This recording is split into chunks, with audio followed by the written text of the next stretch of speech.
Now, I mean, listen, bro, you definitely a trailblazer and a visionary. We can go on and talk about that, but that's some shit motherfuckers should already know just by sitting around watching. But what motherfuckers will not have an idea of is your entrepreneurial skill. You know what I'm saying? Like you've been excellent at branding different opportunities outside of music.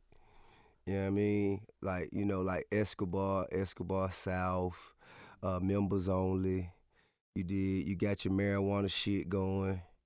You know what I mean? And where the fuck does all that come from? Like how did you acclimate yourself with this side of business for the people at home? Like if you're a young titty boy, not a 2 chain, you're a young Mm. titty boy, you know what I'm saying, who blew his opportunity to go to college because he made a mistake. How do you not let that destroy you, but kind of like put it back together and work out their plan?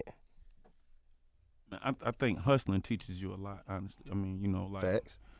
you know, I mean, I think it just teaches you a lot. Whether it teaches you math, it teaches you how to save, it teaches you, Manufacturing, distribution.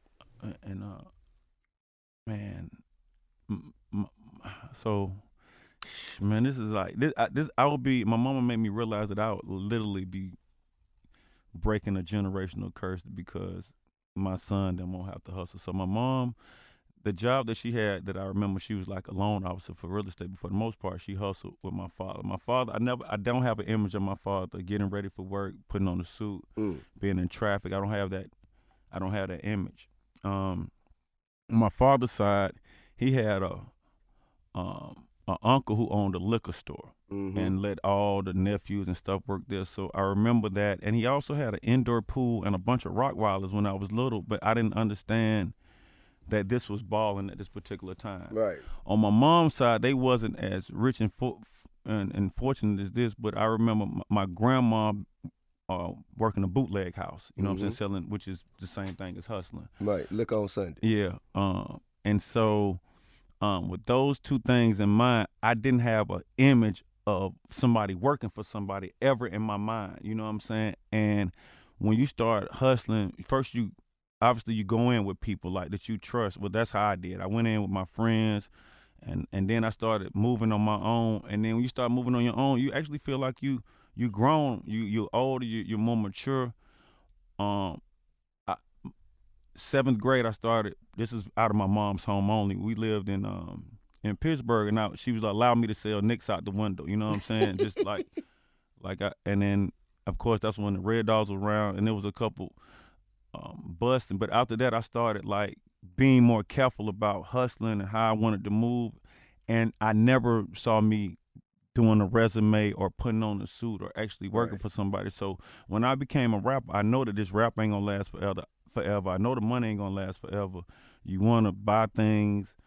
So I had to invest my money in something that I felt like was close to hustling Mm.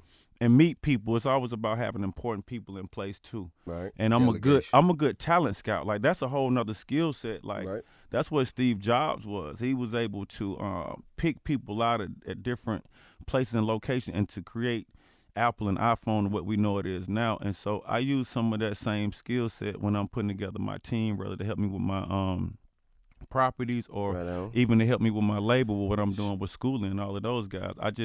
I try to put the right people in place, and then the rest is about scouting out the right talent to help me get my dreams accomplished. I can't do it on my own. Right. Shout out to the team, man.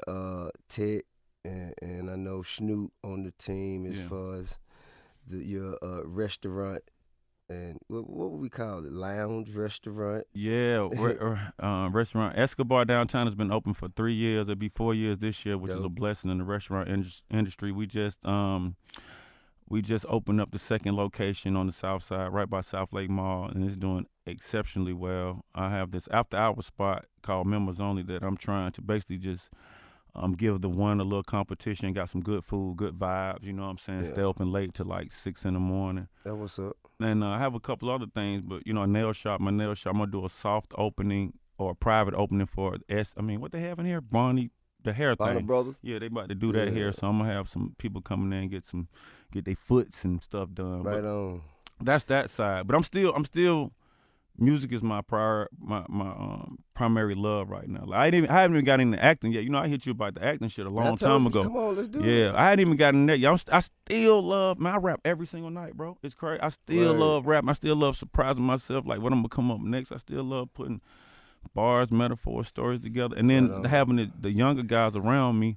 They just keep me on my toes as far as what's going on, not getting too far back and dated and sound like that. So I Right. love the position. If I was somewhere like up in the penthouse by myself, I probably would be taking days off. But I'm on ground zero. I'm down here with everybody. I'm down here with my partners, and I love rapping. This shit is still like the first day for me. Man, that's dope.